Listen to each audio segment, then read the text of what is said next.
Hey, music tech people. Let's take a look at this drum machine project, shall we? And today we're going to do the penultimate part of the project. Penultimate, fancy word that means next to last. Oh, look, my nose is yellow. All right, that's weird. Let me get my face out of the way. So you've opened the drum machine project as you have it so far. If you're not able to open it, shoot me an email. It probably means that I haven't looked at what you did on Tuesday with it, and which means you didn't do it on time, probably. Anyways, my playhead is at the beginning of measure 17, and I'm looking at pattern D right here, and so I've got the drum machine window open. If your drum machine window isn't open, you just have to click on the instrument button down here at the bottom left-hand corner of your screen. Right down there, as a matter of fact, is where it is. Click on that, and the drum machine window opens up. So what we're going to do is between today and tomorrow, we're going to learn a little bit about how to manipulate the drum machine to get some different feels. So the first feel, the one we're going to do today, is going to be a more laid back, kind of a halftime feel. So in order to do that, we're going to focus on this part right down here.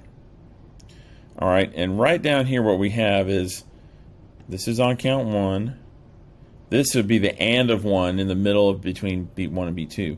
This is on count 2, and this is on count 3. Or excuse me, on the and of 2. So 1 and 2 and is what that is. When we listen to it, 1, 2, and. Okay. And it's got all this other, mine has all this other junk going on too. So, but like I said, we're going to pay attention to that right there. 1, 2, and. Okay. So, click on pattern E. This is going to give us a new pattern. All right, so what I want us to do is where we had 1 and 2 and from pattern D, now we're going to stretch that out so that this is 1, 2, 3, 4. All right, and if that didn't make sense to you, well, just hang with me. So this stays on count 1, 3, 4. So when you compare what we have here to what we had in pattern D, and specifically in pattern D, we're talking about, just these blocks here, the first half of the pattern, just the 3 bottom rows. And when you compare that to pattern E, it's the same thing, it's just stretched out. All right, now you can't stretch out the sound of the drum. The sound of the drum is what it is, but you stretch out how often it hits. So got this nice kind of laid back thing. And so just to kind of make that continue to work, I'm going to add quarter notes. In other words, 1 hit at the beginning of each beat on 1 instrument. And I don't care which instrument you pick, you get something you like.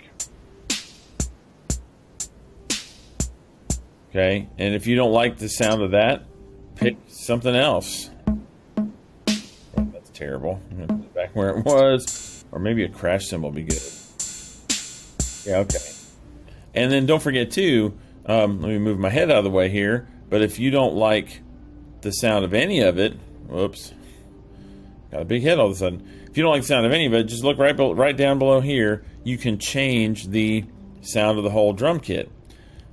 Now keep in mind, if you do that, it's going to change all of the patterns, not just pattern D.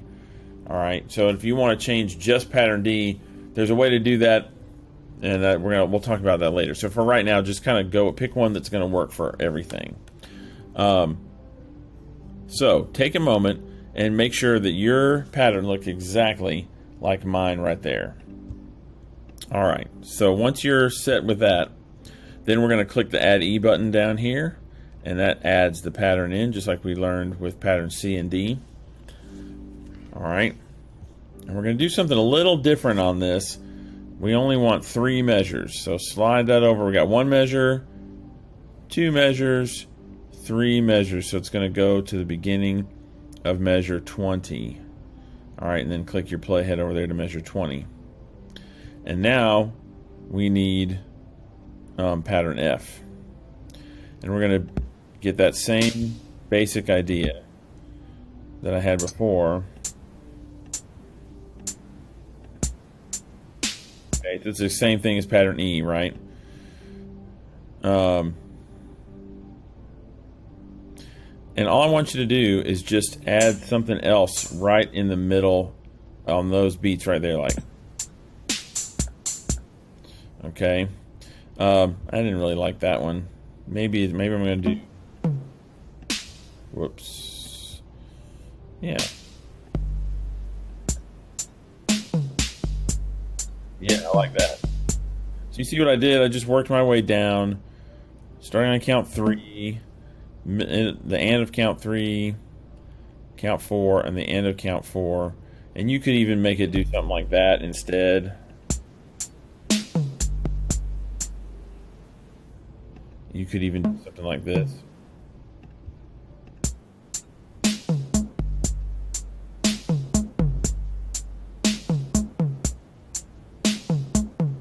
All right, and then feel free, even if you want to add like a little something, I don't know. Yeah, right there. Okay, I like that. So we're leaving this alone. We're leaving this alone. We're adding something on the first row here. I don't care, first column, excuse me. I don't care what you add. Something in this third column of count 3. Something in this column, and something in this third column of count 4. All right, and so you'll get something like this.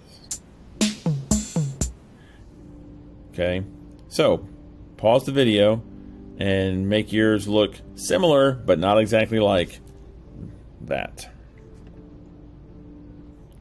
Once you've got that finished, go ahead and find the Add F button and add that. And so now what we have is we have a 3-measure thing with a 4th measure that's kind of going to be what we call a fill. So if I bring my playhead back to measure 17, I can listen to it.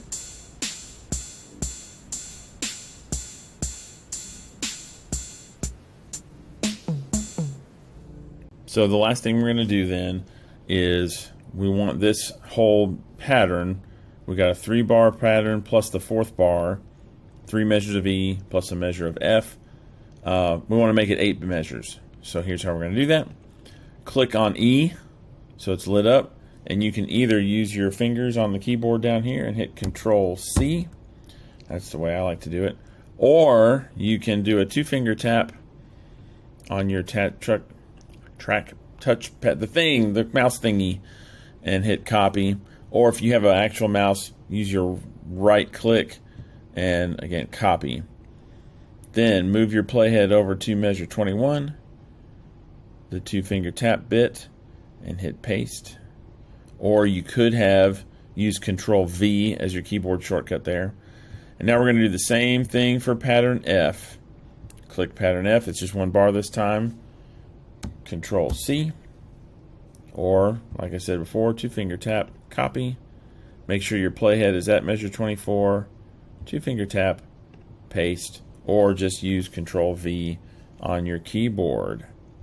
And so now we have a 8-measure halftime feel. So I'm going to bring my playhead back to measure 17, and I'm going to play it. And yours should sound not necessarily exactly like this, but really, really similar. Go back to the groove, the 3rd bar of the groove, and then the fill bar. Cool.